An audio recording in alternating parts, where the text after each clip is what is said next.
ಅಮ್ಮ ಮತ್ತೆ ಮಾವ ಸಾಯೋದಕ್ಕೆ, ಆಮೇಲೆ ಆದ ಘಟನೆಗಳಿಗೆ ನಮ್ಮ ಮಗುನೇ ಕಾರಣ ಅಂತ ಭಯ ಪಡಿಸ್ಬಿಟ್ರು ಅಷ್ಟೇ ಭಾವ. ಅದೇ ನಿಜ ಅಂತ ಅತ್ತೆನೂ ನಂಬಿಟ್ರು. ನಿನಗೇನಾಗೋಗುತ್ತೋ ಅಂತ ಭಯ ಪಟ್ಬಿಟ್ರು ಭಾವ. ಆ ಭಯದಿಂದನೇ ಇನ್ನೇನು ಯೋಚನೆನೂ ಮಾಡದೆ ಈ ನಿರ್ಧಾರ ತಗೊಂಡಿದ್ದಾರೆ. ಒಂದ್ ವಿಷಯ ಅರ್ಥ ಆಯ್ತು ವೈದೇಹಿ, ನಮ್ಮ ಮಗುಗೆ ಇಲ್ಲಿ ಸೇಫ್ಟಿ ಇಲ್ಲ. ಆಪತ್ತು ಯಾವ ರೀತಿ ಯಾವ ಕ್ಷಣದಲ್ಲಿ ಬೇಕಾದ್ರೂ ಎದುರಾಗಬಹುದು. ಅಮ್ಮನೇ ಹೀಗ್ ಮಾಡಿದ್ದಾರೆ ಅಂದ್ಮೇಲೆ ಇನ್ಯಾರು ನಂಬೋದು ನಾವು? ನನ್ನ ನೀನು, ನಿನ್ನನ್ನ ನಾನ್ ಬಿಟ್ರೆ ಇನ್ಯಾರನ್ನು ನಂಬೋ ಪರಿಸ್ಥಿತಿ ಇಲ್ಲ ಇಲ್ಲಿ. ಪ್ರತಿ ಕ್ಷಣ ನಮ್ ಪ್ರಾಣಕ್ಕಿಂತ ಹೆಚ್ಚಾಗಿರೋ ಮಗುನ ನಾವೇ ಕಾಪಾಡ್ಕೋಬೇಕು.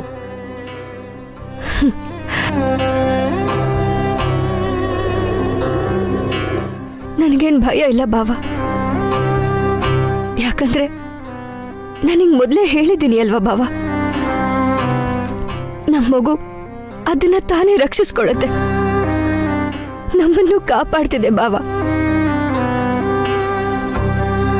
ಆಗ್ಲೇ ನೀನ್ ಬಂದು ಆ ಡ್ರಿಪ್ಸ್ನ ಕಿತ್ತಾಕ್ದೆ ಅಲ್ವಾ, ಆದ್ರೆ ಅದಕ್ಕೆ ಕೆಲವು ನಿಮಿಷಗಳ ಮುಂಚೆನೆ ಅಮ್ಮ ನನ್ನನ್ನು ಸಾಯಿಸಕ್ ನೋಡ್ತಿದ್ದಾರೆ, ನನ್ನನ್ನು ಕಾಪಾಡು ಅಂತ ನನ್ನ ಮಗು ನನ್ನ ಹತ್ರ ಹೇಳ್ಕೊಳ್ತು.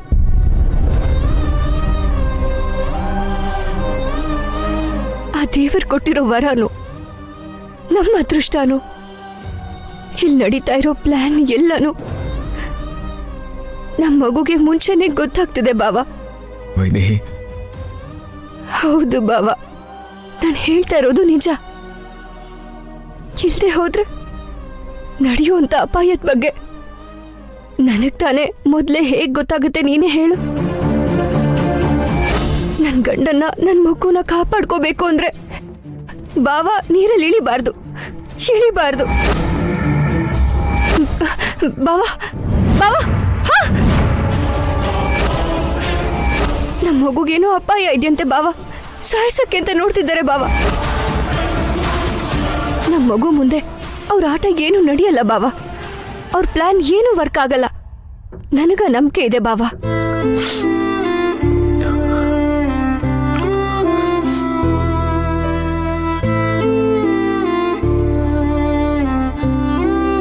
ನಿನ್ನ ನಂಬಿಕೆನೇ ನಿಜ ಆಗಿರ್ಲಿ ವೈದೇಹಿ, ಅದೇ ನಮ್ಮ ಮಗುನ ಕಾಪಾಡಬೇಕು. ಒಂದ್ ವೇಳೆ ನೀನ್ ಹೇಳಿದ್ದೆಲ್ಲ ನಿಜ ಆಗಿದ್ರೆ ಅದು ಆ ದೇವ್ರು ಕೊಟ್ಟಿರೋ ವರಾನೆ. ಡಾಕ್ಟರ್ ಬಂದ್ರು, ಇಂಜೆಕ್ಷನ್ ಕೊಟ್ರು, ಎಲ್ಲ ಮುಗಿದೋಯ್ತು ಅಂತ ಎಷ್ಟು ಆಸೆ ಇಟ್ಕೊಂಡಿದ್ವಿ, ಎಲ್ಲ ತಲೆ ಕೆಳಗಾಗೋಯ್ತು. ಇದು ಕೂಡ ನಮ್ ಪರವಾಗಿ ಆಗಿದೆ ಅತ್ತೆ.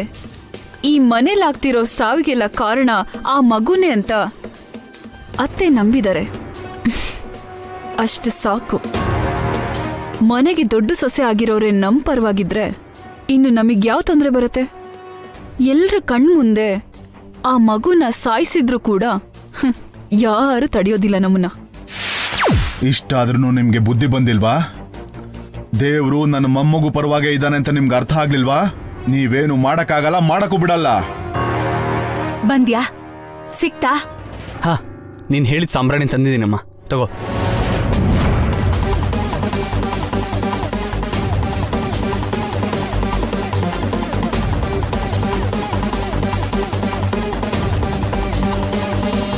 ಈ ಸಾಂಬ್ರಾಣಿಯಿಂದ ಕೆಲಸ ಆಗತ್ತೆ ಅಂತೀರತ್ತೆ?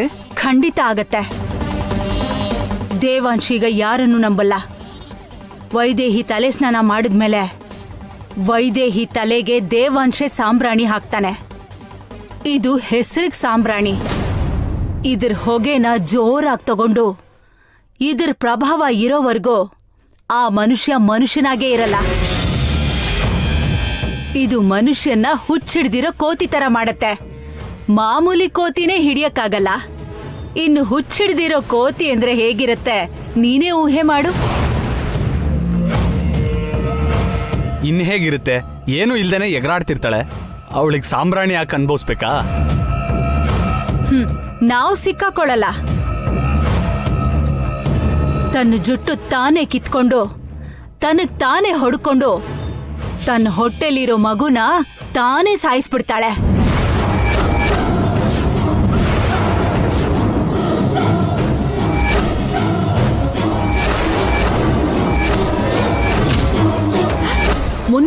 ಗೂಳಿ ವಿಷಯದಲ್ಲಿ ಏನಾದ್ರೂ ಆದಂಗಾಗಿ ನಮಗ್ ಪ್ರಾಬ್ಲಮ್ ಆಗಲ್ಲ ಅಲ್ವಾ? ಆಗ್ ನೋಡಿದ್ರೆ ಬಟ್ಟೆ ನನ್ ಮೇಲ್ ಬಿತ್ತು, ಹಾಗಾಗಿ ರಿವರ್ಸ್ ಆಯ್ತು. ಈಗ ಹಾಗಾಗಲ್ಲ. ದೇವಾಂಶ್ ವೈದೇಹಿಗೋಸ್ಕರ ಸಾಂಬ್ರಾಣಿ ಬದಲು ಈ ಸಾಂಬ್ರಾಣಿ ಹಾಕಿದ್ರೆ ಸಾಕು, ಎಲ್ಲ ನಾವ್ ಅನ್ಕೊಂಡ್ ಹಾಗೆ ಆಗತ್ತೆ. ಹಾಗಾದ್ರೆ ಈ ಸಾಂಬ್ರಾಣಿನ ದೇವಾಂಶ್ ರೂಮಲ್ಲಿ ಇಡ್ಬೇಕು ಅಂತೀರಾ? ಏಯ್, ನನ್ಯಾಕೆ ನೋಡ್ತಾ ಇದ್ಯಾ? ಇವಾಗ ನಾನು ಆ ರೂಮ್ಗೆ ಹೋಗೋದನ್ನ ದೇವಾಂಶ್ ನೋಡ್ದ ಅನ್ಕೋ, ಆಮೇಲೆ ನನ್ನ ಕತೆ ಅಷ್ಟೇ. ಇಂಥ ಮುಖ್ಯವಾದ ಕೆಲಸನ ನಿನಗೊಪ್ಪಿಸ್ತೀನಿ ಅಂತ ಹೇಗ್ ಅನ್ಕೊಂಡೆ? ಏನೋ ಮಾಡಕ್ ಹೋಗಿ ಏನೋ ಮಾಡಿ ಖಂಡಿತ ನೀನ್ ಸಿಕ್ಕಾಕೊಂತೀಯ. ಅತ್ತೆ, ಅದ್ರ ಜೊತೆಗೆ ನಮ್ಮನ್ನು ಕೂಡ ಕಾಪಾಡ್ಕೋತಾ ಇದೆ ಅನ್ನೋದು ನಿಜ. ಇದು ಸಾಮಾನ್ಯವಾದ ವಿಚಾರ ಅಲ್ಲ, ಎಲ್ಲೂ ಕೇಳರಿಯದ ಅದ್ಭುತ.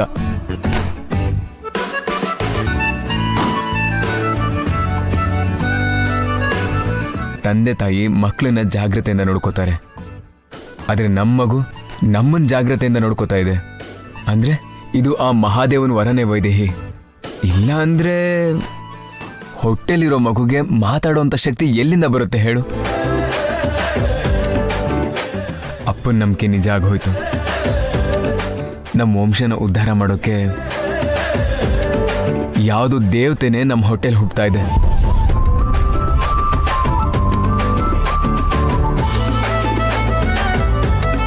ಪುಟ್ಟ ವೈದೇಹಿ, ನಿನ್ ಜೊತೆ ಮಾತಾಡೋ ಅದೃಷ್ಟ ನಿಮ್ಮ ಅಪ್ಪನ್ಗೆ ಯಾವಾಗ ಕೊಡ್ತೀಯಾ? ಮಾತು ಕೇಳ್ಬೇಕನ್ನಿಸ್ತಾ ಇದೆ ಪುಟ್ಟ ವೈದೇಹಿ, ಒಂದ್ಸಲ ಮಾತಾಡ್ತೀಯಾ?